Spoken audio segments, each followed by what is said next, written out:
I ended up having the day off. It's the Fête de the Musique here, so it's the longest day on Earth and during the year, and then it's also the Fête the Musique Fête in France. Anyway, I watched Doctor Strangelove today. And then I ended up on Johnny Carson shows in the 70s. And it's really funky because the timing and the pacing of the shows is really different. So even if the program is short, I have no idea. I don't even have it up anymore, but it seems really long because it's the 70s and they just take their time. And like the guests are just, I saw like Jane Fonda talking about politics and the government, and it was a very calm, like mellow discussion that was sort of paranoid, but just really, so what? And they were talking about how nobody has any privacy anymore, because of the phone tapping and stuff. Anyway, the whole thing was a freak show. Both everybody's hair was very bad. And then I dipped a little bit into the 80s with I found Albert Brooks, but it was very tense. Like if you just watch, because I know Albert Brooks is really funny, but he's really tense. And so anyway, I couldn't take the tension. I went back to the Nixon administration, which is really something to note because, I mean, if you have to go back to the Nixon administration to relax, I mean, the 80s were really tense. That's what I guess I'm saying. Anyway, so I would watch Johnny Carson because I've seen so many imitations of Johnny Carson that I thought, okay, I really, want to go back and kind of spend some time. Here's what I did. Watch his do his monologues, his jokes at the beginning of the show. It takes a huge chunk of those of that time to tell jokes. And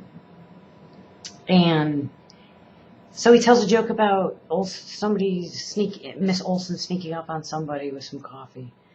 And I like sneaking up, first of all, so that captured my attention. He joked with it, sneaking up in it. Pretty funny.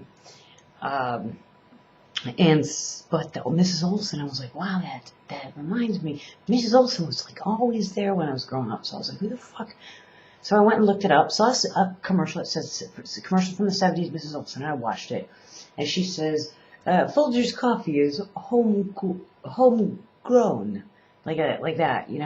I was like, oh yeah, coffee, Folgers coffee. Isn't that funny? We have Starbucks. Everybody's very specific about what's in the coffee and where it's from and how beans are. And she's just like, it's mountain grown. It's fine. And it's the best. And it's just, always the wife's coffee is always very bad and blah, blah, blah. So anyway, I'm thinking about that. I click on another commercial where it's her from the 60s. I went through a lot of these. It's my day off. And she says, in the 60s, black and white now, because not in color, she says, it is homegrown, right? So she's got this huge fucking accent, right? And I'm like, well, goddamn, she must really just, like, got some language coaching there. Anyway, I go to Wikipedia, and the bitch is born in Iowa, man. And what the fuck? And her given name at birth was Ricketts, right? I don't know what Ricketts are, or it is. I don't even know if it's clear. Like Virginia Ricketts or something. and or something. I don't know. Anyway, she changed her name when her dad died or something, her mom remarried or did something, and she changed her name to Kraft. But anyway, that's not the story. So anyway, this chick, she turned out to be in everything. She is just in every movie. She was supposed to play a part that was eventually taken by Eva Gardner. But I don't know the movie because I don't know Eva Gardner. I think she was the wife of Hitler. No. Was that Jago? No. Anyway, Fonda. I don't remember. And she was in Bonanza. She did voices for Scooby-Doo. and she was married to Fritz somebody. Fritz. Anyway, some guy who's famous for the popping thing with his mouth. Anyway, he was 20 years older than her. And they got married in 1940 when she was 20, because she was born in 1920, and in July. And then Fritz, fuck, I can't remember his last name. It's got 4 letters. I can't remember what it is. Anyways, he's born in 1900, in October, I think. And then he died in 1993, and then she died afterwards. Anyway, they were married 53 years or something like that. Anyway, she was in Cyrano de Bergerac.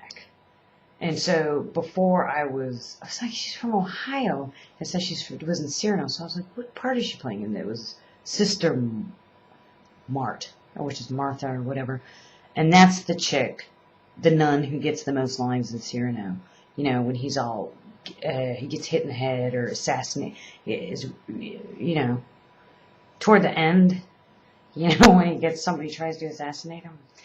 And he kind of shows up to the nunnery. He's like, whoa, and she's like, ooh, and he's like, fuck you, I ate meat on Friday or something that's against the church or whatever. She's like, yeah, I know. He's always pissing off, right? Yeah, I know. You should come. You don't look very good. You need to come into the church and have some homegrown, some mountain grown. Fuck her. And no accent is my point. And he, anyway, so that's her. She's wonderful, but she has no accent. And then there was something else that happened, but I can't remember what. Hold on, maybe I got it. I don't know how this all started, though. I should not have. You know what I'd like to do is yeah, Hush is a husband. Yes. Folgers coffee commercial. Oh, she was in the Nuremberg trials, too. I think she played a German housekeeper, but who has time for this? Because if I wanted to hear her do accents, I just get coffee commercials. Anyway, I wanted to hear her doing a real life accent. Anyway, I saw a copy of her husband, Fritz, and Fritz has, like, an accent. Because I watched a video of him doing this popping thing, and it was not very funny. I don't mean like I know. Fritz Feld. So if he's legendary, I'm awful sorry about that. I don't mean it as any insult. But anyway, I love the coffee commercials. I must have I watched more than I can even remember. And there is Fritz Feld. I don't get it. But, you know, 53 years of marriage. Can you believe that?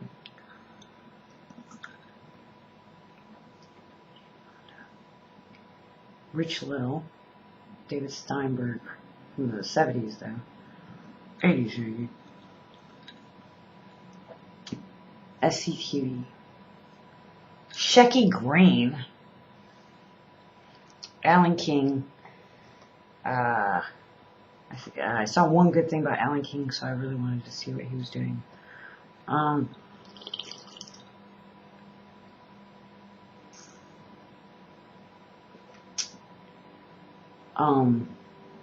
That's all I got. Oh, God, yeah, dude, man. That's an exaggerated response to something that's not going to be very interesting. I happened to find a guy named David Toma.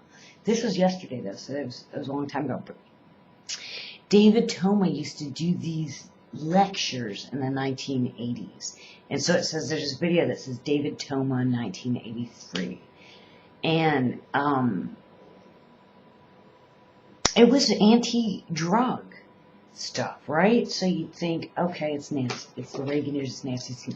It's lightweight. But this guy would give, and it says it's an hour and 21 minutes and 10 seconds long, but he would give these long lectures. And I heard his lecture when I was like 9 or 10 in it wasn't even middle school.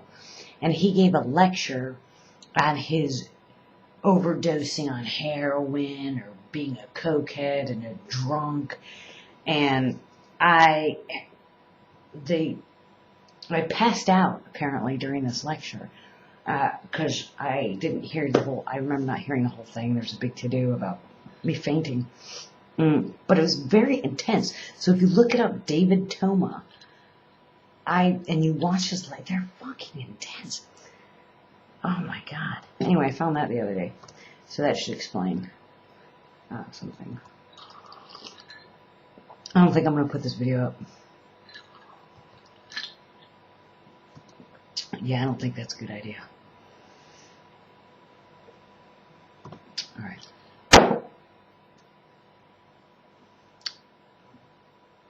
How do you end this?